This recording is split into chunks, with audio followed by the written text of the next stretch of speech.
Friends, welcome to practice programming. இன்னைக்கு Python session 19ல நம்ம பார்க்க போகிறது இன்ஹெரிட்டன்ஸ்.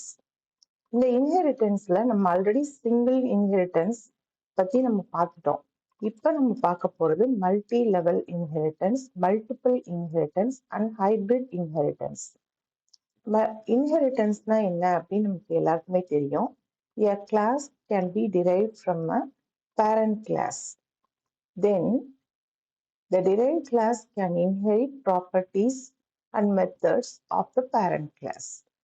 அதாவது ஒரு கிளாஸை நம்ம சைல்டு கிளாஸா பேரண்ட் கிளாஸ்ல இருந்து டிரைவ் பண்ணியிருந்தோம்னா அந்த child class can inherit properties from parent class. இதுதான் இன்ஹெரிட்டன்ஸ். இப்போ மல்டி லெவல் இன்ஹெரிட்டன்ஸ் போது ஒரு பேரண்ட்ல இருந்து ஒரு சைல்டையும் அந்த சைல்டுல இருந்து அடுத்த ஒரு கிளாஸையும் நம்ம இன்ஹெரிட் பண்ணிட்டே போயிட்டு இருக்கிறதுக்கு பேர் தான் மல்டி லெவல் இன்ஹெரிட்டன்ஸ். இப்போ இந்த எக்ஸாம்பிள்ல பாத்தீங்கன்னா ஸ்டேட் அப்படின்னு ஒரு கிளாஸ் இருக்கு. அதுல state name and university count இருக்கு. அதாவது இட்ஸ் லைக் ஒரு ஸ்டேட், தமிழ்நாடுன்னு ஒரு ஸ்டேட், இல்ல ஆந்திர பிரதேஷ்னு ஒரு ஸ்டேட். இந்த ஸ்டேட்டு கீழே எத்தனை யூனிவர்சிட்டி இருக்கு அப்படின்ற டீடைல் அந்த ஸ்டேட்ல இருக்கு.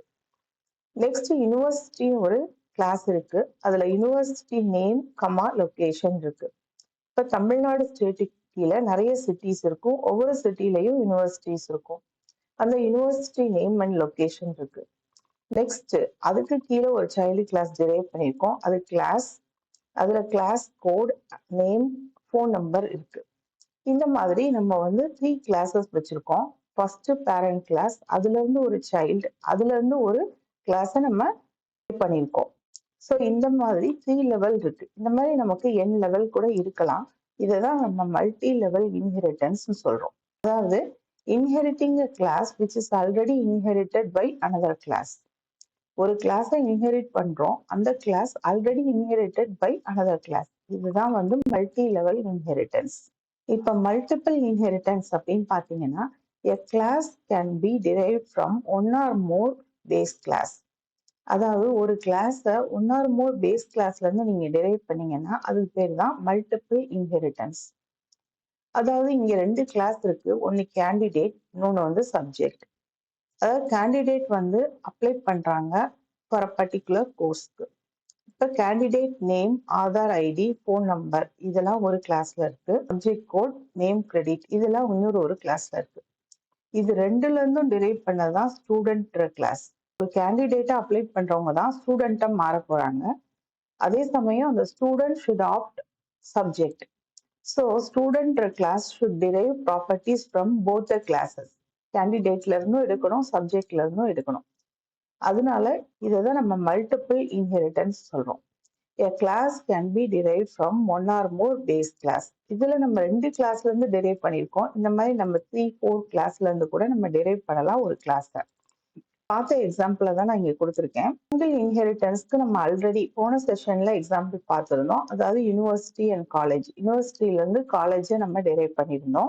இப்போ பார்க்க போற எக்ஸாம்பிள்ல மல்டிபிள் இன்ஹெரிட்டன்ஸ்ல கேண்டிடேட் அண்ட் சப்ஜெக்ட் அப்படின்னு 2 கிளாஸ்ல இருந்து ஸ்டூடெண்ட்டை டெரைவ் பண்ண போறோம். மல்டி லெவல் இன்ஹெரிட்டன்ஸ்ல ஸ்டேட், யூனிவர்சிட்டி, காலேஜ் இந்த மாதிரி 3 கிளாஸஸ் 3 லெவல்ல இன்ஹெரிட் பண்ணிட்டு போறோம். ஹைபிரிட் இன்ஹெரிட்டன்ஸ் அப்படின்னா என்னன்னு பாத்தீங்கன்னா இதுல மல்டிபிள் இன்ஹெரிட்டன்ஸும் இருக்கும், மல்டி லெவல் இன்ஹெரிட்டன்ஸ் இருக்கும், சிங்கிள் இன்ஹெரிட்டன்ஸ் இருக்கும். It's a combination of all. இதைதான் நம்ம ஹைபிரிட் இன்ஹெரிட்டன்ஸ் சொல்றோம். Now let us see example for this. First நம்ம எடுத்துக்கிட்டது மல்டி லெவல் இன்ஹெரிட்டன்ஸ். இங்க நான் சொன்ன மாதிரி ஃபர்ஸ்ட் ஸ்டேட், ரெண்டாவது யூனிவர்சிட்டி, மூணாவது காலேஜ். இப்ப ஸ்டேட் இதை ஆப்ஜெக்ட் கிளாஸ்ல இருந்து டெரைவ் பண்ணியிருக்கோம். எல்லா கிளாஸ்க்குமே பேரண்ட் கிளாஸ் ஆப்ஜெக்ட் கிளாஸ். நீங்க எதுவும் கொடுக்கலனாலும் இது ஆப்ஜெக்ட் தான் எடுத்துக்கணும். ஏன்னா எல்லா கிளாஸ்க்குமே பேரண்ட் கிளாஸ் ஆப்ஜெக்ட் கிளாஸ். இப்போ ஸ்டேட்ல நான் கொடுத்துருக்க அட்ரிபியூட் ஸ்டேட் நேம்.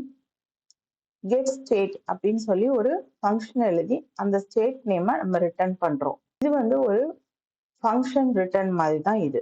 இங்க நம்ம மெத்தட்ல இருந்து ரிட்டர்ன் பண்றோம் நமக்கு தேவையான ரிசல்ட். நெக்ஸ்ட் யூனிவர்சிட்டி அப்படின்னு சொல்லிட்டு ஒரு கிளாஸ் இருக்கு. It's drive from state. இந்த யூனிவர்சிட்டி கிளாஸ் ஸ்டேட்ல இருந்து நம்ம டிரைவ் பண்ணியிருக்கோம். So it can inherit attribute and methods of its parent class. இதுல init method எழுதியிருக்கோம்.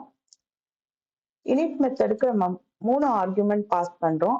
அதாவது sn, un, location. இப்போ நான் யூனிவர்சிட்டி நேம் அதை வந்து இந்த UNI நேம் அப்படின்னு அசைன் பண்ணிட்டேன். லொகேஷன், தென் ustate.init. இதுல இருந்து நான் பேரண்ட் கிளாஸோட init கிளாஸை கால் பண்றேன். இங்க நான் ustate டாட்னு கொடுக்கறது பதிலாக சூப்பரும் நான் யூஸ் பண்ணி இருந்திருக்கலாம். நெக்ஸ்ட் டிஸ்பிளே யூனிவர்சிட்டி அப்படின்னு சொல்லிட்டு இந்த யூனிவர்சிட்டியில உள்ள டீடைல்ஸை நான் டிஸ்பிளே பண்ணி பார்க்குறேன். யூனிவர்சிட்டியில இருக்கிற attribute university name and location. Apart from that I have one attribute that is state name, attribute of state, and it is inherited to university. Next college அப்படின்னு ஒரு கிளாஸ் இருக்கு, that is derived from university. இப்ப பாத்தீங்கன்னா college name, phone number இதெல்லாம் தான் இதோட attributes. இதுக்கு ஒரு ஃபங்க்ஷன் இருக்கு print val அப்படின்றது. இதுல நான் எல்லா வேல்யூஸையும் பிரிண்ட் பண்ணியிருக்கேன். இதுல இருந்து நான் ஒரு மெத்தட் கால் பண்றேன், அதாவது யூனிவர்சிட்டியில உள்ள டிஸ்பிளே யூனிவர்சிட்டி மெத்தட். இந்த கிளாஸ்க்கு வெளியில P1 அப்படின்னு சொல்லி ஒரு ஆப்ஜெக்ட் கிரியேட் பண்ணியிருக்கோம். நம்மளோட லாஸ்ட் கிளாஸ்க்கு நம்ம ஒரு ஆப்ஜெக்ட் கிரியேட் பண்ணியிருக்கோம். அதுக்கு நம்ம எல்லா பேராமீட்டரும் பாஸ் பண்றோம். அதாவது தமிழ்நாடுன்றது state, university name Delhi university, location Delhi, then 0102ன்றது college code, then college name, phone number இதெல்லாம் நம்ம அனுப்புறோம். தென் பிரிண்ட் வேல்ன்றது நமக்கு காலேஜ்ல இருக்க மெத்தட். இந்த மெத்தடை கால் பண்றோம். தென் C1 அதாவது என்னோட சைல்டு கிளாஸ் ஆப்ஜெக்ட் வழியா டிஸ்பிளே யூனிவர்சிட்டி அப்படின்னு சொல்லிட்டு யூனிவர்சிட்டியில உள்ள ஒரு மெத்தடை கால் பண்றோம். நெக்ஸ்ட் C1.getState அப்படின்னு சொல்லிட்டு சைல்டு கிளாஸ் ஆப்ஜெக்டை வச்சு ஸ்டேட்ல உள்ள ஒரு மெத்தடை கால் பண்றோம். So I am creating object for child class, and through that I am calling method available in college, that is last class, and method available in university, that is your second class, then method available in the state, that is your first class. First we are calling print val method. So in the print val நான் print பண்ணியிருக்கிறது college code, college name, college phone number. Apart from that, from this I am calling university display. University displayல கால் பண்ணிக்கிறது university name and location. So first two linesல இது ரெண்டும் print ஆயிருக்கு. Next from child class I am calling university method, that is my parent method. Then from child class one more method is called, that is grandparent method, that is getState method. This is university method, this is getState method. This is also multi-level inheritance example. Here I have used private and protected member. Okay, what is private member? If your member is a private member, then that can be accessed only through the method of that particular class. இப்போ இங்க எனக்கு வந்து university count அப்படின்னு ஒரு private member இருக்கு. உங்களோட private மெம்பரை நீங்க எப்படி கொடுப்பீங்க அப்படின்னீங்கன்னா __ that member name. அதாவது உங்களோட டேட்டா மெம்பர் எப்படி கொடுப்பீங்க, செல்ஃப் டாட் அப்படின்னு சொல்லி கொடுப்பீங்க. இங்க வந்து செல்ஃப் டாட் __ யூனிவர்சிட்டி கவுண்ட். இப்போ இதுதான் உங்களோட பிரைவேட் மெம்பர். ஓகே, ஸோ இந்த பிரைவேட் மெம்பரை I cannot access from outside. இதை ஆக்சஸ் பண்ணணும்னா I should have a public method in the same class. இந்த கிளாஸ்ல நான் பப்ளிக் மெத்தட் ஒன்று வச்சிருக்கேன், அதாவது பிரிண்ட் ஸ்டேட் அப்படின்றது பப்ளிக் மெத்தட். இதுல நான் self dot S name, private ஆட்ரிபியூட்டோட வேல்யூ யூனிவர்சிட்டி கவுண்ட், இது ரெண்டையும் நான் பிரிண்ட் பண்ணியிருக்கேன். So only through this public method I can access this private variable. Okay, அந்த public method உங்களோட அந்த particular classல இருக்கணும். Next protected variable. Protected variable நம்ம எப்படி denote பண்ணுவோம்னா underscore. Private variableக்கு double underscore கொடுப்போம். இங்க வந்து ஒரு single underscore, then the data member name. இப்ப self dot single underscore s code அப்படி நீங்க கொடுத்திருக்கிறது வந்து ஒரு protected variable. பிரைவேட்டுக்கும் ப்ரொடெக்டடுக்கும் என்ன டிஃபரன்ஸ்னு பார்த்தீங்கன்னா, protected variable can be accessed from the class and its child class. இந்த கிளாஸ்லயும் ஆக்சஸ் பண்ணலாம், அதுல இருந்து டெரைவ் பண்ண சைல்டு கிளாஸ்லயும் ஆக்சஸ் பண்ணலாம். அதுதான் ப்ரொடெக்டட் வேரியபிள். பப்ளிக் வேரியபிள் அப்படின்னு நம்ம கொடுத்துருக்கிறது, அதாவது by default all the data members are public. இப்போ இங்க எஸ் நேம்ன்றது public. If it is public, then it can be accessed from anywhere. இது இந்த கிளாஸ்ல யூஸ் பண்ணலாம், இதோட டெரைவ் கிளாஸ்ல யூஸ் பண்ணலாம், அவுட் சைட் த கிளாஸும் யூஸ் பண்ணலாம். இது வந்து public variable or public member. So உங்களோட எஸ் நேம் இங்க வந்து பப்ளிக் டேட்டா மெம்பர், எஸ் கோடுன்றது ப்ரொடெக்டட் டேட்டா மெம்பர், யூனிவர்சிட்டி கவுண்ட்ன்றது பிரைவேட் டேட்டா மெம்பர். இதை வந்து நம்ம சிம்பிளிஃபை பண்ணி அனதர் எக்ஸாம்பிள் பார்ப்போம். இப்போ இங்க ஏன்னு ஒரு கிளாஸ் இருக்கு, this is my parent class, and B ன்னு ஒரு கிளாஸ் இருக்கு, this is child class. ரெண்டு கிளாஸ் தான் நான் இங்க வச்சிருக்கேன். இதுல private variable 1000, protected variable 500, public variable 200, மூணு வேரியபிள் நான் கொடுத்துருக்கேன். இப்போ private variable access பண்ணணும்னா நான் என்ன சொன்னேன், I should have public member in my class. So get private அப்படின்னு சொல்லிட்டு ஒரு மெம்பர் எழுதியிருக்கேன். அதுல ரிட்டர்ன் private variable நான் ரிட்டர்ன் பண்றேன். Next class B is derived from A. இதுல எந்த மெம்பர்ஸும் இல்ல, define display test அப்படின்னு ஒரு ஃபங்க்ஷன் எழுதியிருக்கேன். அதுல print self dot underscore underscore private variable. இந்த private variable நான் access பண்ண ட்ரை பண்றேன். within class அப்படின்னு சொல்லிட்டு ஒரு display message கொடுத்திருக்கேன். then protected variable print பண்றேன், public variable print பண்றேன். then print super dot get private அப்படின்னு சொல்லிட்டு என்னோட இந்த மெத்தட கால் பண்றேன். இதெல்லாம் தான் நான் வந்து B கிளாஸ்ல பண்ணிருக்கேன். B கிளாஸ்ல I am trying to access all the variables. Next I am creating an object C1 for my B class. child கிளாஸ்க்கு ஒரு ஆப்ஜெக்ட் கிரியேட் பண்றேன். outside the classல public variable print பண்ணிருக்கேன், protected variable print பண்ணிருக்கேன். private variable print பண்ண முடியாது, அதை நான் print பண்ணல இங்க. Now let us execute this program so that you can understand this concept. Outside the class C1 dot public variable print ஆயிருச்சு, protected variable print ஆயிருச்சு, private variable நம்மளால access பண்ண முடியாது. display test அப்படின்னு கொடுத்திருக்கோம், the display testன்ற ஃபங்க்ஷனுக்குள்ள வருது. இங்க வந்தோன்னா protected variable print பண்ணிருக்கு, public variable print பண்ணிருக்கு. then the function வழியா என்னோட private variable print பண்ணிருக்கு. Suppose if I am trying to access this private variable from child class directly, இந்த method வழியா கால் பண்ணாம டைரக்டா நான் வந்து என்னோட private variable access பண்றேன்னு வச்சுக்கோங்க. இப்போ இந்த ப்ரோக்ராமை செக் பண்ணுவோம்.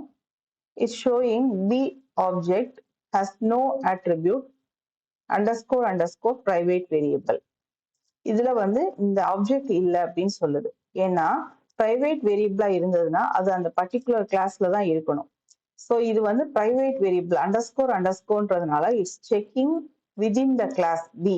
Bல இந்த பர்டிகுலர் வேரியபிள் இருக்கான்னு பார்க்குது, இல்லைன்றதுனால இல்லைன்னு சொல்லிடுச்சு. இது போய் அதோட பேரண்ட் கிளாஸ்ல இருக்கா அப்படின்னு பார்க்காது, இதுல இருந்து இன்ஹெரிட் பண்ணாது. அதுவே ப்ரொடெக்டட் வேரியபிளையோ பப்ளிக் வேரியபிளையோ இங்க இருந்து அது எடுத்துட்டு வருது, ஏன்னா it's derived from parent class. So for the private variable, you should have a method inside that. That method should be public. அந்த மெத்தட் வழியா தான் நம்ம ஆக்சஸ் பண்ண முடியும். இதை எதுக்கு அப்படி கொடுத்துருக்கோம் அப்படின்னு பாத்தீங்கன்னா, இன்சிடென்டல் சேஞ்ச் நம்மளோட பிரைவேட் வேரியபிள்ல நடக்காம இருக்கிறதுக்காக இந்த மாதிரி ஒரு ஆக்சஸ் ஸ்பெசிஃபையர் கொடுத்துருக்கோம். Now let us try to print private variable outside of the class. private variable நீங்க outside class execute பண்ணும்போதும் it's checking B object has no attribute private variable. நம்ம create பண்ணிருக்க object வந்து C1. This is object for B. So it's checking in B class whether it has private variable. If it has, it will print, but it's not having private variables. So the same concept we have implemented here in the multi-level inheritance. I have state, university, and college. In state, I have three variables, one as public and one as protected and one as private variable.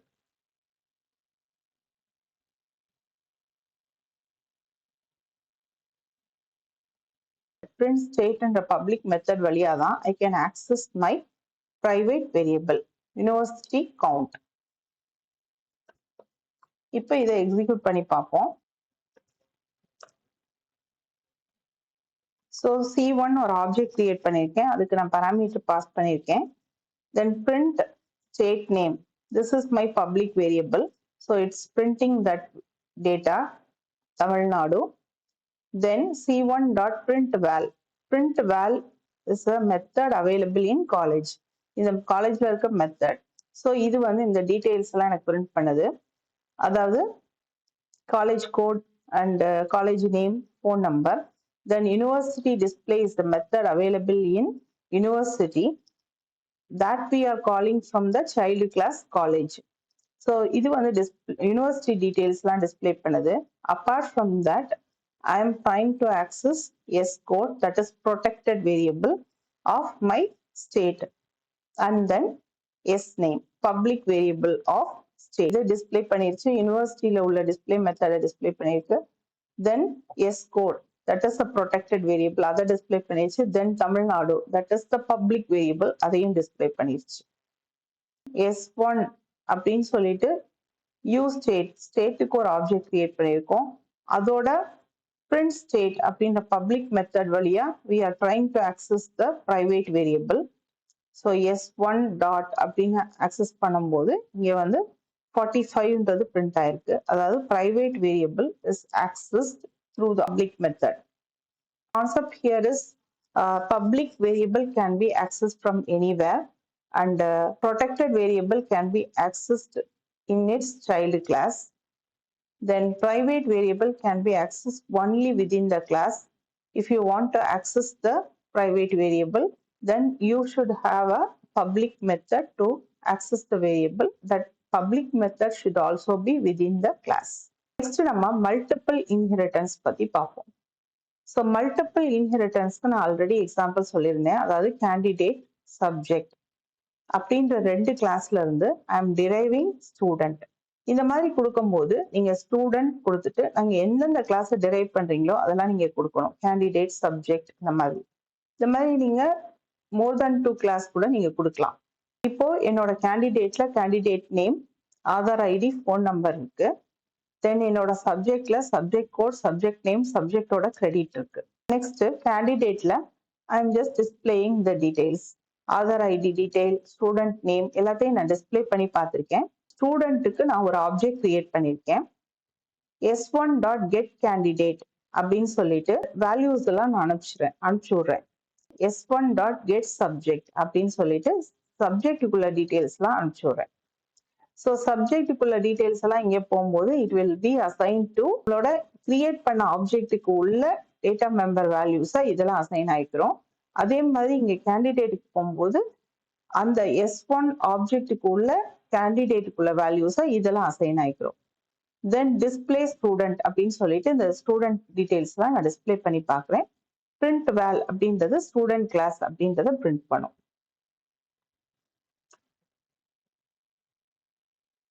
எல்லா டீட்டெயிலுமே எனக்கு print ஆயிருக்கு. Student class அப்படின்னு லாஸ்டா print ஆயிருக்கு. இந்த எல்லா data மெம்பர்ஸுமே நான் ஸ்டூடெண்ட்ல கொடுத்துருக்க டேட்டா மெம்பர்ஸ் கிடையாது. இது எல்லாமே drive from candidate and subject. இது ரெண்டுல இருந்து நம்ம டிரைவ் பண்ணதான் நமக்கு இங்கே கிடைச்சிருக்கு.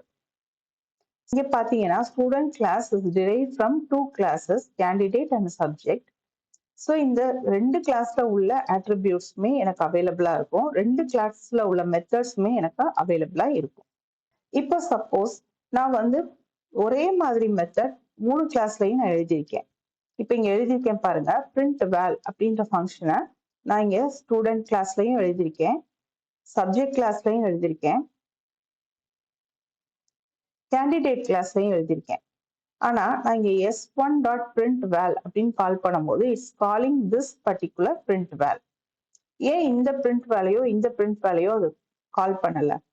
அதாவது நீங்க ஒரு கால் பண்றீங்க ஒரு ஆப்ஜெக்டை யூஸ் பண்ணி, first it will check in that particular class. Okay, அந்த கிளாஸ்ல அந்த மெத்தட் இருக்கா அப்படின்னு சொல்லி அதை செக் பண்ணும். அந்த மெத்தட் இருந்தா அதுக்குள்ள ஸ்டேட்மெண்ட்ஸை எக்ஸிக்யூட் பண்ணும். அந்த பர்டிகுலர் மெத்தட் அந்த கிளாஸ்ல இல்லாத போதுதான் it will check for it's parent.